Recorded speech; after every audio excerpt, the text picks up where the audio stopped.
नमस्कार, economy today में आप सभी का स्वागत है। मैं हूं आंचल गुलाटी कुंबर। भारतीय शेयर बाजारों की अगर बात करें तो कल सेंसेक्स और निफ्टी ने अपना नया लाइफ हाई छुआ है।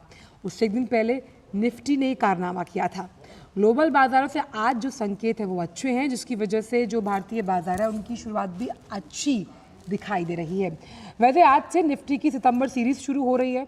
कल अमेरिकी बाजारों में जो यूएस जीडीपी डेटा आया था वो लाइफ हाई पर पहुंचा और आज गिफ्ट निफ्टी की शुरुआत हालांकि सपाटी, लेकिन अभी अच्छे लेवल्स पर वो ट्रेड होता हुआ नजर आ रहा है। लेकिन डाउ फ्यूचर्स सुस्त हैं। वहीं एशियाई बाजारों की बात करें तो जापानी बेंचमार्क निकाई 150 अंक ऊपर है। तो इन तमाम खबरों पर रहेगी हमारी नजरें, लेकिन निगाह डालते हैं इस वक्त की प्रमुख आर्थिक टॉप लाइन्स पर। प्रधानमंत्री Narendra Modi global fintech fest 2024 के विशेष सत्र को करेंगे संबोधित। देश दुनिया की दिग्गज कंपनियां कर रही हैं इसमें शिरकत। वित्तीय सेवाओं को टेक्नोलॉजी से जोड़ने में अहम है ये फेस्ट।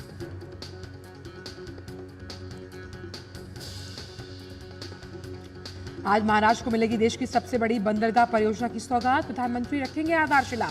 आर्थिक गतिविधियों को बढ़ावा मिलने के साथ खुलेंगे अंतर्राष्ट्रीय व्यापार के नए द्वार।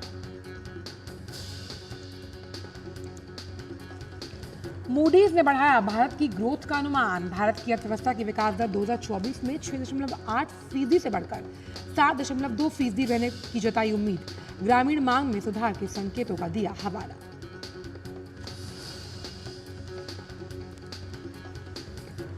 और आज बढ़त के साथ खुले भारतीय शेयर बाजार। सेंसेक्स नए सर्वकालिक उच्च स्तर पर 82,503 पर खुला। निफ्टी 25,240 के पार।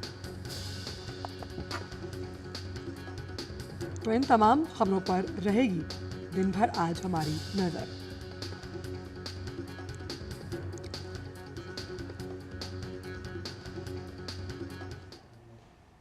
तो बात करते हैं सबसे पहले फिनटेक फेस्ट से जुड़ी हुई। प्रधानमंत्री Narendra Modi global fintech fest 2024 के एक विशेष सत्र में आज संबोधन देने वाले हैं।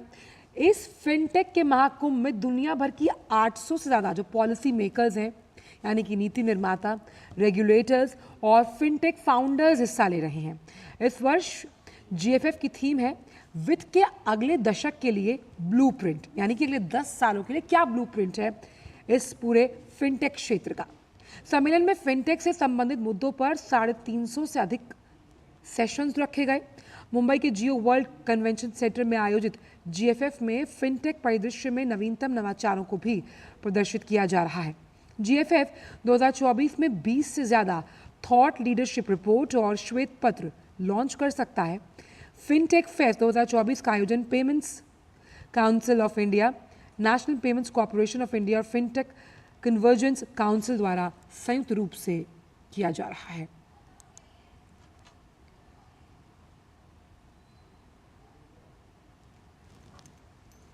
तो ग्लोबल फिनटेक फेस्ट की अगर बात की जाए तो कैसे जब आप वित्तीय प्रणाली को टेक्नोलॉजी के साथ जोड़ते हैं, उस लिहाज से फिनेंशियल टेक्नोलॉजी कितनी ज़्यादा ज़रूरी है वित्तीय संरचनाओं के लिए, उस लिहाज से ये ग्लोबल फिनटेक फेस्ट बेहद अहम होने जा रहा है। और ग्लोबल फिनटेक फेस्ट के 5वें संस्करण में कई नवाचार प्रदर्शित किए जा रहे हैं। कंपनियों में आजकल आर्टिफिशियल इंटेलिजेंस के इस्तेमाल पर जोर है, क्योंकि भाई अभी इंडस्ट्रियल प्रोडक्शन की आप बात कर रहे हो तो एआई बहुत ज़रूरी है। जब भी हम कोई वेबसाइट का इस्तेमाल करते हैं तो अक्सर एक चैट बॉट हमारे सामने आता है, जिसकी वजह से हम सामान्य बातचीत कर पाते हैं। तमाम आप वेबसाइट लेते हैं, ब्लिंकिट है, स्विगी है, ये communication platform as a service यानी कपास के उदाहरण के तौर पर काम करते हैं। कैसे कंपनियों में एआई का इस्तेमाल बढ़ रहा है, और इस बारे में जीएफएफ में डीडी न्यूज़ संवाददाता अजय मिश्र ने हेलो एआई के फाउंडर विक्रम से की है बात। आइए आपको सुनवाते हैं। Communications platform as a service का बाजार बहुत तेज़ी से बढ़ रहा है। पूरी दुनिया में देखें तो करीब 21 बिलियन डॉलर का बाजार है, और भारत में हमें बताया गया है कि 1 बिलियन डॉलर का बाजार है। और अब इसमें बहुत सारे जो नए प्लेयर्स हैं वो आ रहे हैं। आर्टिफिशियल इंटेलिजेंस भी इसमें एक बड़ी भूमिका निभा रहा है। मेरे साथ हैं विक्रम, जो कि हेलो एआई के फाउंडर हैं। बहुत धन्यवाद। थोड़ा सा बाजार के बारे में बताएं और ये करता क्या है आसान भाषा में। एक्चुअली ये जो platform communication as a service है क्या? आपको आपकी बैंक से एक एसएमएस आता है जो आपको आपके ट्रांजैक्शंस का नोटिफिकेशन देता है। तो ये आता है एक सीपैस प्लेटफॉर्म से। ये सीपैस प्लेटफॉर्म क्या करता है, आपको अलग अलग हमारे जैसे सर्विस प्रोवाइडर्स हैं वो बैंक्स को एपीआईज प्रोवाइड करते हैं, जिससे कि वो व्हाट्सएप, एसएमएस, आरसीएस, ईमेल या वॉइस इस प्रकार के कम्युनिकेशन अपने एंड कस्टमर्स को भेज सकते हैं। जो भारत में जो लोग काम कर रहे हैं और आप जैसे यंग एंटरप्रेन्योर्स हैं, थोड़ा सा यहाँ का सिनेरियो थोड़ा सा समझाइए कि हम लोग किस तरह से काम कर रहे हैं, क्या कुछ कंपनियां ग्लोबल भी हैं? भारत में करीबन 12 से 15 बड़ी कंपनीज़ है इस सेक्टर में। तो वो सारी कंपनीज़, इसमें बहुत सारी कंपनीज़ विदेशी है जो इंडिया में काम करती है, और इंडिया की बहुत सारी कंपनीज़ ग्लोबली भी काम करती है। It's a unified market for us, जहाँ पे एमएनसीज़ भी है और इंडियन कंपनीज़ भी एमएनसी हैं। आपने कैसे सोचा कि आपको ये काम शुरू करना है और ये फिर बाद में हेलो एआई ये बना कैसे? हम बचपन से ही कंप्यूटर में इंटरेस्टेड थे, एंड हमारा जो कंप्यूटर में इंटरेस्ट था उससे हम बहुत सारी चीज़ें सीखते थे। तो वो सीखते सीखते हम सर्विस प्रोवाइडर बन गए ईमेल मार्केटिंग के। वो हम एसएमईज़ को प्रोवाइड करते थे वो services, and after that we ventured into technology with SMS platform. We were the biggest in India for voice solutions. तो ये हेलो एआई उसमें एआई क्या कर रहा है और आगे का अगर फ्यूचर प्लान आपसे समझना चाहें तो वो क्या है और आप कितनी बड़ी कंपनी बन चुके हैं अभी? एआई का जो रोल है कम्युनिकेशन में बहुत नया है, बट इससे क्या है कि कस्टमर को जो चाहिए, जिस डिवाइस पे चाहिए, जिस चैनल पे चाहिए, वहाँ कम्युनिकेशन आता है। ना कि आप अगर एसएमएस देखते ही नहीं है तो हम आपको एसएमएस करते जाएंगे, हमारा तो खर्चा बढ़ रहा है बट आपका भी इरिटेशन लेवल बढ़ रहा है। अगर आप व्हाट्सएप पे ज़्यादा यूज़ करते हैं तो AI will understand where your usage is and accordingly send you the message. अगर आप ऑफर्स वाले मैसेज देखते हैं तो हम आपको ऑफर वाले मैसेज करें ही क्यों, हम हमारा भी खर्चा बढ़ाए और आपका इरिटेशन लेवल बढ़ा के कोई फ़ायदा नहीं है। Coming to the company level, we have crossed 250 crores of revenue last year. This year we are hoping to cross 350 to 400 crores. बहुत बहुत धन्यवाद विक्रम बात करने के लिए। तो जो कम्युनिकेशन है उसकी पूरी दुनिया बदल रही है और आर्टिफिशियल इंटेलिजेंस इस क्षेत्र में भी कुछ नए नए इनोवेशंस लेकर के आ रहा है। कैमरामैन गौरव गिरी के साथ अजय मिश्र, डीडी न्यूज़, मुंबई। तो ग्लोबल फिनटेक फेस्ट के एक सत्र में सेबी की जो चेयरपर्सन है माधवीपुरी बुच, उन्होंने बाजार बुनियादी ढांचा के प्रतिभागियों और कंपनियों से विश्वास बहाली के लिए बेहतर अनुपालन का आह्वान किया।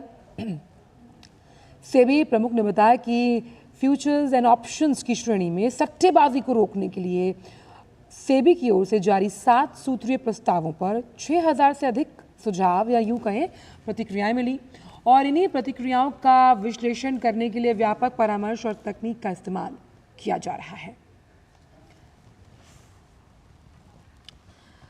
तो देश में फिनटेक का विस्तारीकरण हो रहा है और इसी पर बात करने के लिए सीधे इस खास इवेंट से मुंबई से फोन लाइन पर जुड़ रहे हैं हमारे संवाददाता अजय मिश्र।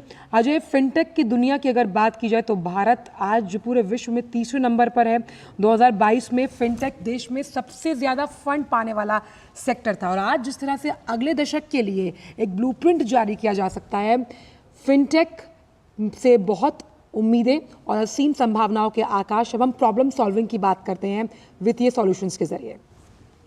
देखिए आजकल आप बिल्कुल सही कह रहे हैं और सभी लोग यही उम्मीद कर रहे हैं कि प्रधानमंत्री जो पिछले एक दशक में जिन्होंने फिनटेक क्रांति को एक नई दिशा दी और किसी ने सोचा नहीं था कि जिस तरह से मिशन मोड में जनधन योजना की शुरुआत की, आधार इकोसिस्टम के साथ जोड़ा जाएगा, मोबाइल के साथ जोड़ा जाएगा और उसके बाद एक डायरेक्ट बेनिफिट ट्रांसफर का एक इतना बड़ा इकोसिस्टम तैयार होगा जो पहले तो केवल सरकारी कामों के लिए था, लेकिन बाद में उसको डिजिटल पब्लिक इंफ्रास्ट्रक्चर के तौर पर प्राइवेट सेक्टर के लिए खोल दिया गया।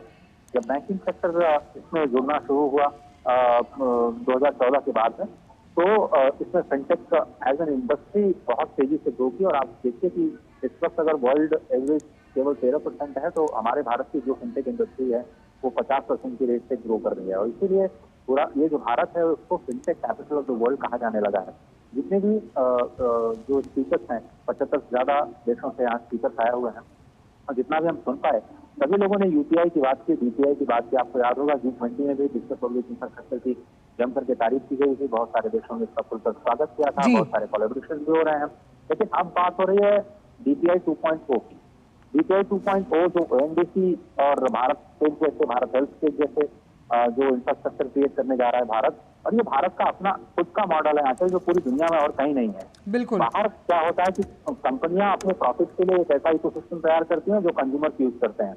यहाँ सरकार ने एक प्लेटफॉर्म तैयार किया है जिसको कंपनियां यूज कर रही हैं, ग्राहक यूज कर रहे हैं, सरकार भी यूज कर रही है, रेगुलेटर भी यूज कर रहे हैं। तो ये एक नया मॉडल जिसको पब्लिक इंफ्रास्ट्रक्चर का आया है, और इसीलिए भारत पूरी दुनिया के लिए कौतूहल का विषय बना हुआ है कि कैसे DPI डिस्टर्ब कर चुका है पूरे दुनिया के पेमेंट इकोसिस्टम को, और दुनिया की तमाम जो कंपनियां हैं वो भारत में पांव पसारने की कोशिश कर रही हैं, और भारत की जो कंपनियां हैं वो ग्लोबल जा रही हैं। तो सबसे बड़ा फिनटेक इवेंट इस वक्त प्रतीक्षा कर रहा है थोड़ी देर में प्रधानमंत्री नरेंद्र मोदी का, कि अगले दशक के लिए उनका क्या विजन है और कौन से सोल्यूशन जो आर्टिफिशियल इंटेलिजेंस पर आधारित है जी। वो निकल के आ सकते हैं। बिल्कुल, नवोन्मेष और इनोवेशन तो प्रधानमंत्री के बेहद दिल के करीब हमेशा से माना गया, और जिस तरह से फेड चेयरमैन साहब ने भी कहा कि भाई आपका जो UPI सिस्टम है उससे जल्दी अमेरिकी बैंक भी साथ जुड़ सकते हैं। अजय, लेकिन सवाल यहाँ पर ये भी उठता है कि पब्लिक प्राइवेट पार्टनरशिप का कितना बड़ा अहम रोल है, क्योंकि हमने आपकी रिपोर्ट में भी देखा कि बहुत सी ऐसी कंपनीज हैं जो इस फिनटेक के जरिए एक नया मंच ढूंढ रही हैं। उस लिहाज से ये जो पूरा कार्यक्रम है ये कैसे प्रतिस्पर्धा, एक हेल्दी कंपटीशन को बढ़ावा देता है AI के लिहाज से इस पूरे क्षेत्र में? तो बिल्कुल सही कहा, और आर्टिफिशियल इंटेलिजेंस कैसे इसको रिस्पॉन्सिबल बनाया जाए और कैसे इसको इंक्लूसिव बनाया जाए, यही एक फोकस है पूरे GFF 2024 का। और आप देखिए कि ग्लोबली 350 यूनिकॉर्न्स हैं, उसमें से 48 यूनिकॉर्न आपके एशिया में है, और अगर भारत की बात करें तो भारत में 300 से ज्यादा फिनटेक स्टार्टअप्स हैं जो लगातार फिनटेक इंडस्ट्री या फिनटेक क्रांति को नया आयाम दे रहे हैं। तो ये जो आपने पब्लिक प्राइवेट पार्टनरशिप की बात की, तो स्टार्टअप इकोसिस्टम, प्राइवेट इकोसिस्टम और जो रेगुलेटर्स हैं वो लगातार किसी एक प्लेटफॉर्म को इस्तेमाल करते हुए जो पेमेंट सोल्यूशंस हैं, इंश्योरेंस रिलेटेड सोल्यूशंस हैं, लेंडिंग रिलेटेड सोल्यूशंस हैं, हमारे आपके जीवन को आसान बनाने के लिए, फाइनेंशियली इंक्लूड करने के लिए बहुत सारे सोल्यूशंस हैं। तो सरकार जहाँ इस्तेमाल करना चाह रही है पूरे इकोसिस्टम का ईज ऑफ लिविंग के लिए, फाइनेंशियल इंक्लूजन के लिए, वही प्राइवेट इंडस्ट्री इसको अपने कंज्यूमर तक पहुंचने के लिए और कंज्यूमर तक आसानी से पहुंचने के लिए इस्तेमाल कर रही है। बिल्कुल अजय, तो किस तरह से बिजनेस टू बिजनेस हमने इस पूरे क्षेत्र में 6% की वृद्धि देखी। जिस लिहाज से भारत फिनटेक में आगे बढ़ रहा है सोल्यूशन प्रोवाइडर के तौर पर, कई देशों के लिए हमारा जो पेमेंट सिस्टम है वो प्रेरणा है, ये अपने आप में इस नई क्रांति के आगाज़ की शुरुआत है। बहुत बहुत शुक्रिया जो इन तमाम जानकारियों को हमसे साझा करने के लिए। और जब प्रधानमंत्री का संबोधन होगा, विशेष सत्र को संबोधित करेंगे, उससे जुड़े तमाम अपडेट्स भी हम आपसे साझा करेंगे। लेकिन आइए अब रुक कर लेते हैं दुनिया भर के बाज़ारों का। सबसे पहले देखते हैं कि गिफ्ट निफ्टी की चाल इस वक्त क्या है। शुरुआत हालांकि सपाट हुई थी, इस वक्त भी सपाट कारोबार के साथ 25,311 के लेवल्स पर इस वक्त गिफ्ट निफ्टी कारोबार करता हुआ नजर आ रहा है।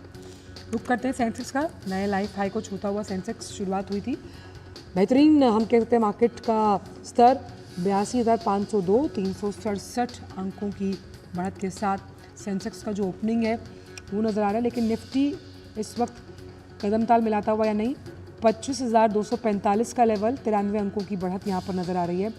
उन तमाम स्टॉक्स पर भी नज़र डालते हैं जो कहीं ना कहीं बाजार में चीयर लीडर का काम कर रहे हैं। तो Bajaj finance, coal India, BPCL, L&T, Bajaj finance और कोल इंडिया को लेकर जो रिपोर्ट आई है कि इससे कैसे नौकरियों के मौके सृजित होने वाले आने वाले सालों में, उसकी वजह से काउंटर एक्शन में।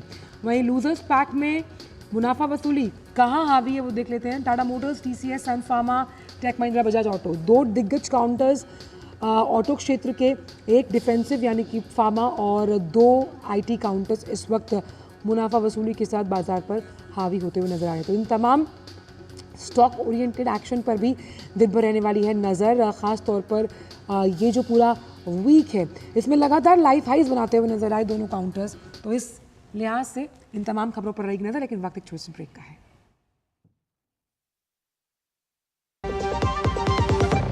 एक ऐसा तबका जो रिटायरमेंट के बारे में आज भी बिल्कुल नहीं सोचता वो है औरतें। औरतें कमा के भी वनरेबल हैं। सो एनपीएस एक इक्वालिटी ला रहा है, हम सब एक बराबर प्लेटफॉर्म पे हैं। अपने बेहतर कल को सुनिश्चित करने के लिए एनपीएस जरूरी है।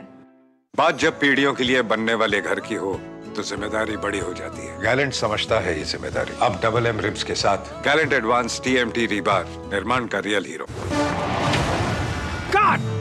सुरक्षा की गारंटी हर चीज में जरूरी है, चाहे वो मुश्किल स्टंट हो या अच्छी फसल। इसलिए ले आइए IIL के ट्रैक्टर ब्रांड का शिनबा, जो देता है सुंडी और ट्रिप से सुरक्षा की गारंटी। ब्रेक के बाद सभी का स्वागत। और आज इकोनॉमी टुडे में बात कर लेते हैं फोकस से जुड़ी हुई।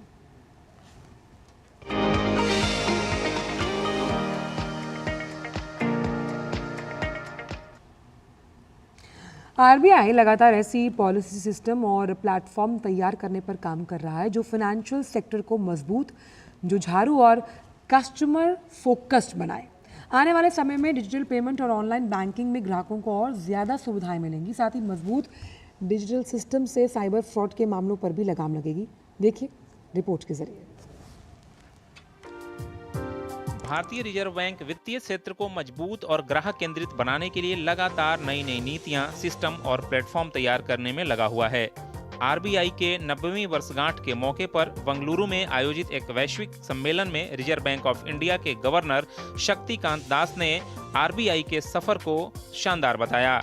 डिजिटल पब्लिक इंफ्रास्ट्रक्चर और उभरती प्रौद्योगिकी विषय पर आयोजित सम्मेलन में दुनिया भर के आर्थिक संस्था से जुड़े लोगों को संबोधित करते हुए उन्होंने कहा कि आरबीआई लगातार अपने सफर को बेहतर बना रहा है। आरबीआई जल्द ही ऋण की सुविधा के लिए देश भर में यूनिफाइड लेंडिंग इंटरफेस यूएलआई शुरू करने की तैयारी में है। इसके जरिए किसानों और एमएसएमई को बिना किसी बाधा के ऋण उपलब्ध हो सकेगा।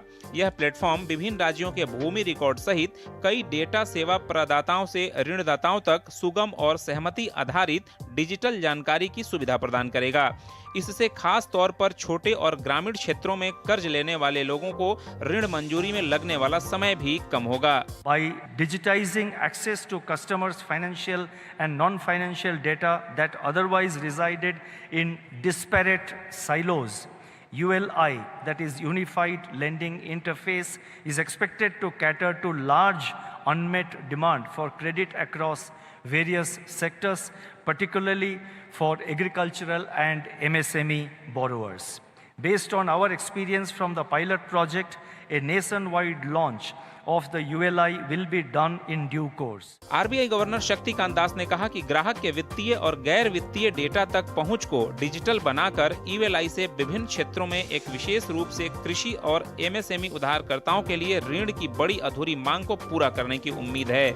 उन्होंने कहा कि पायलट प्रोजेक्ट को सफलतापूर्वक पूरा कर लिया गया है। सही समय पर यूएलआई सिस्टम को लॉन्च किया जाएगा। Bureau report, DT news. तो यूपीआई के बाद भारतीय रिजर्व बैंक अब फ्रिक्शनलेस क्रेडिट के लिए unified lending interface short form ULI की शुरुआत करने जा रहा है। ये नया प्लेटफॉर्म खासतौर पर छोटे जो उद्योग हैं और ग्रामीण क्षेत्र के लोग हैं उनके लिए आसानी से लोन की सुविधा को पहुंचा देगा। और जैसे कि किसान क्रेडिट कार्ड के माध्यम से ऑनलाइन कर्ज लेना काफ़ी अब सरल हो जाएगा। और इस बारे में हमारे संवाददाता अजय मिश्र ने रिजर्व बैंक इनोवेशन हब के सीईओ राजेश बंसल से की है खास बात।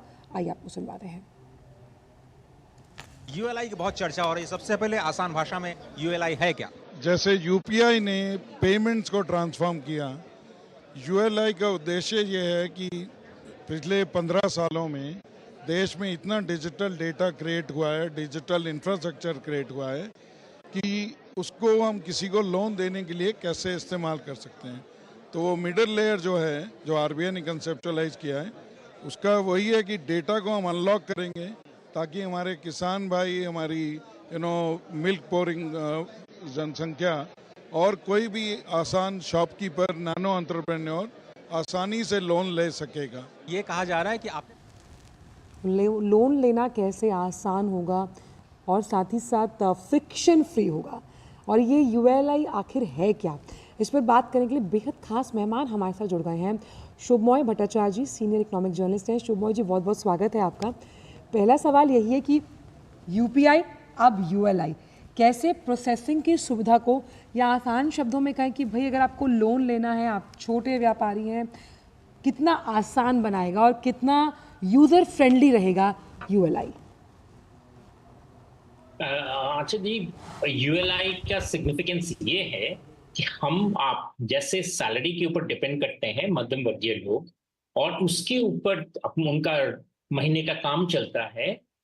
जो भारत के 50% लोग हैं वो सैलरी के ऊपर डिपेंड ना करके वो लोन पर ही अपना कामकाज करते हैं। अब चाहे वो खेतीबाड़ी की बात, जैसे बहुत बड़ी बात हो रही थी, स्मॉल इंडस्ट्रीज, छोटे छोटे जो काम करने वाले लोग हैं, सबको लोन की जरूरत होती है।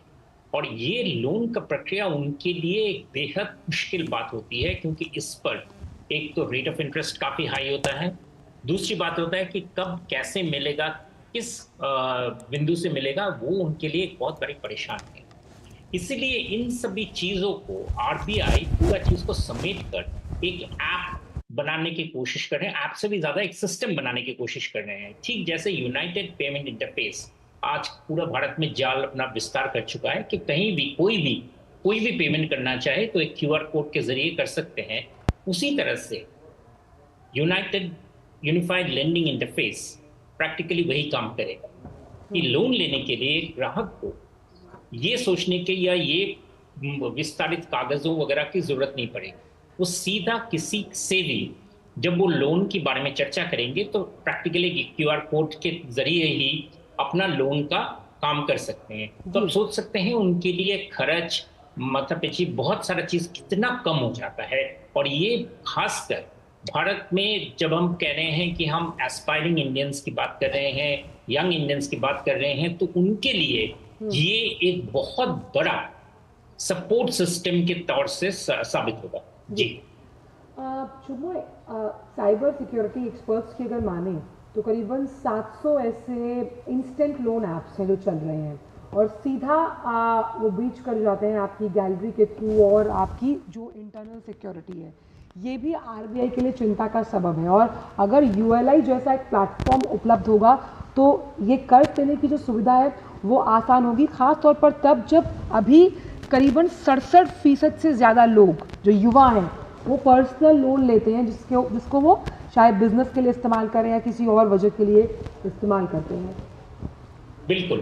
और अभी प्रोग्राम की शुरुआत में जैसे अजय मिश्रा बात कर रहे थे hello.ai या कोई भी जितने सारे लेंडिंग एप्स की, ये सारे लेंडिंग एप्स के लिए बहुत बड़ा एक रिक्वायरमेंट झमेला है कि वो ग्राहक को ला सकते हैं, लेकिन उसके बाद एक पर्टिकुलर पॉइंट के बाद कागजों का स्रोत बहुत बड़ा बन जाता है। ऑनबोर्डिंग कस्टमर्स, ये एक जिसे कहते हैं प्रॉब्लम है। माइक्रो फाइनेंस, इन सभी चीजों में जब लोन किया जाता है तो लोन देने का प्रक्रिया कहीं भी यूनिफॉर्म नहीं है। तो इन सारे कंपनियों के बिजनेस भी बढ़ाने के लिए आरबीआई का जो यूनिफाइड लेंडिंग इंटरफेस है, और जो मैं समझता हूँ आज के ग्लोबल फिनटेक फेस्टिवल का एक बहुत बड़ा बिंदु रहेगा कि ये पूरा सब चीजों को मिलाकर फिनटेक की दुनिया में ये एक नया मिसाल तैयार होगा। क्यों? क्योंकि लोन देने का प्रक्रिया ग्लोबल साउथ में या ग्लोबल नॉर्थ में कहीं भी कोई यूनिफॉर्म सिस्टम अभी तक कोई बना नहीं पाए।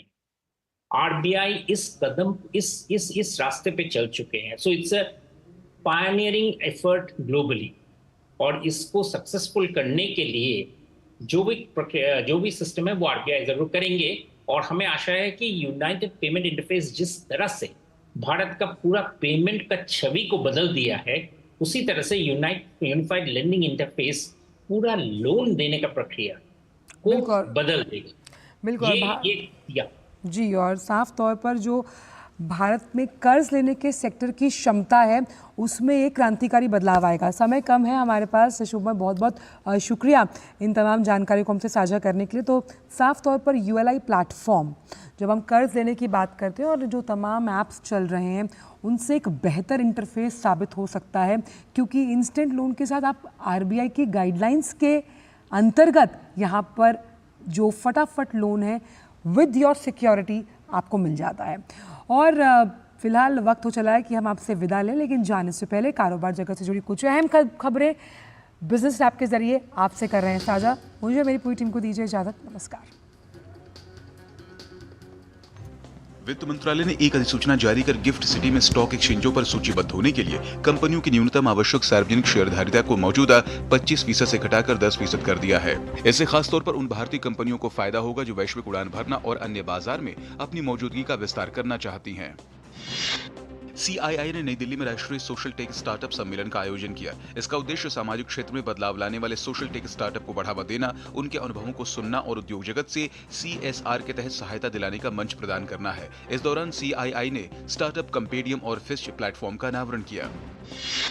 क्रेडिट रेटिंग एजेंसी मूडीज ने ग्रामीण मांग में सुधार के संकेतों का हवाला देते हुए 2024 और 2025 के लिए भारत के विकास अनुमान को बढ़ा दिया है। मूडीज ने उम्मीद जताई कि भारत की अर्थव्यवस्था की विकास दर 2024 में 6.8% से बढ़कर 7.2% रहेगी। वहीं 2025 के लिए विकास दर 6.4% के मुकाबले 6.6% रहने की उम्मीद है। केंद्रीय प्रत्यक्ष कर बोर्ड CBDT ने अपने अधिकारियों को आयकर अधिनियम के विभिन्न प्रावधानों के तहत चैरिटेबल इंस्टीट्यूशंस के पंजीकरण की स्थिति का पता लगाकर नया डेटाबेस बनाने का निर्देश दिया है। ऐसा करने से कर दाखिल करने और छूट के दावों में होने वाली विसंगति को दूर किया जा सकता है। अगस्त की मासिक आर्थिक समीक्षा में national council of employed economic research की रिपोर्ट में बताया गया कि वैश्विक स्तर पर उथल-पुथल के बीच भारतीय अर्थव्यवस्था मजबूती से आगे बढ़ेगी। रिपोर्ट में जानकारी दी गई कि सर्विस सेक्टर के लिए परचेजिंग मैनेजर इंडेक्स में जुलाई 2024 में वृद्धि हुई है। सर्विस PMI 60.3 से बढ़कर 60.4 हो गया। इलेक्ट्रॉनिकी एवं